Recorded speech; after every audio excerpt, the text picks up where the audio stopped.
Hundreds of migrants stuck at the border between Belarus and Poland are to spend another cold night without shelter amid a bitter standoff between the two sides. Belarus says it will not stop migrants trying to cross its borders into EU territory, but EU member Poland is refusing to let the migrants in and has warned of an armed escalation if the situation continues. People caught in the middle as tension builds between Poland and Belarus. On the Belarus side of the border, hundreds of migrants are camped out in the freezing cold, watched over by Polish police and soldiers across the barbed wire. Poland's Prime Minister Mateusz Morawiecki visited troops massed along the border. He said Belarus was using the migrants as, quote, live shields in a new kind of hybrid warfare. Poland has closed an official border crossing from Belarus. In a tweet, Morawiecki said, "Today the stability and security of the entire EU is at stake. This hybrid attack of Lukashenko's regime is aimed at all of us. We will not be intimidated and we will defend peace in Europe with our partners from NATO and the EU."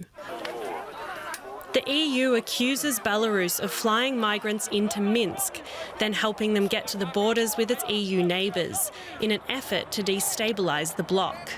Belarus denies this, blaming Poland for escalating the crisis and using excessive force to push back migrants. Belarusian leader Alexander Lukashenko says he does not want an armed confrontation, but nor will he back down. "We know our place, but we will not kneel." Poland has declared a state of emergency along the border. Journalists and humanitarian groups are barred from the area. On the other side, only Belarus state-aligned media has access. The migrants have mainly come from the Middle East, many fleeing war or poverty.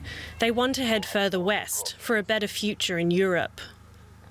Human rights activists say food and medicine are in short supply and temperatures are dipping below freezing, a humanitarian crisis unfolding as the threat of conflict rises. Well, DW correspondent Marina Strauss is reporting from just outside Poland's border exclusion zone from which independent journalists are banned. Here it seems very quiet, but of course we don't really know what's going on inside the exclusion zone and what's going on at the border because we cannot verify what's happening. There is a Belarusian journalist, an independent one, who's tweeting relatively often, who has been tweeting during the day, and he says that it's relatively calm at the border. We've seen the pictures of the tens of thousands of migrants camping at the border.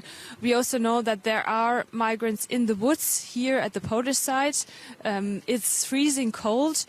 I'm wearing three kinds of jackets. I imagine that it must be really hard to stick out here during the night right now.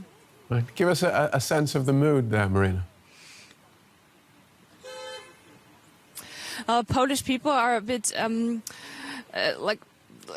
split. Some say yes, of course we have to protect the Polish border, which is also the EU's external border, so we cannot let everyone in here, and we cannot also bow to the pressure of the Lukashenko of Belarus, who sends the migrants here to our country. But there are also, of course, a lot of Polish people who say we have to do something about this. We cannot leave the like women, children, young people in the cold and just not act. And here in the region, there are also many people who help migrants and refugees.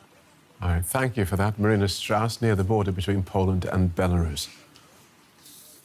Well, DW correspondent Terry Schultz in Brussels says Poland's president has been speaking with NATO about this tense situation.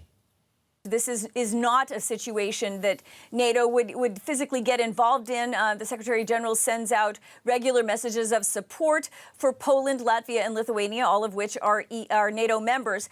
But just today, the Polish president called NATO Chief Stoltenberg to basically give him an update on the situation, on the escalation, and to warn him that, you know, be ready, because if this doesn't simmer down, then this could be be a problem for you, for NATO. And Poland is asking some specific things of NATO in addition to expecting the same of the European Union. And that is that NATO uses its contacts in the Middle East, in some of these governments, in Iraq, in Qatar, in the UAE, to say the same thing that the European Union is going to say, and that is stop the flights. Because Poland very much sees the flights as the problem. If you stop these people from getting on a plane, you stop the possibility that they get to the EU border, and you take that tool out of the hands of the Lukashenko regime. So NATO is being asked to use its diplomatic contacts in the same way that the European Union is. So very much wanting soft power used so that it will never come to hard power. There is a final possibility for Poland, and that is that it can call what are called Article 4 consultations, and that is if this gets so bad that Poland feels this is a threat to its national security. But a Polish diplomat tells me they're not anywhere near that quite yet.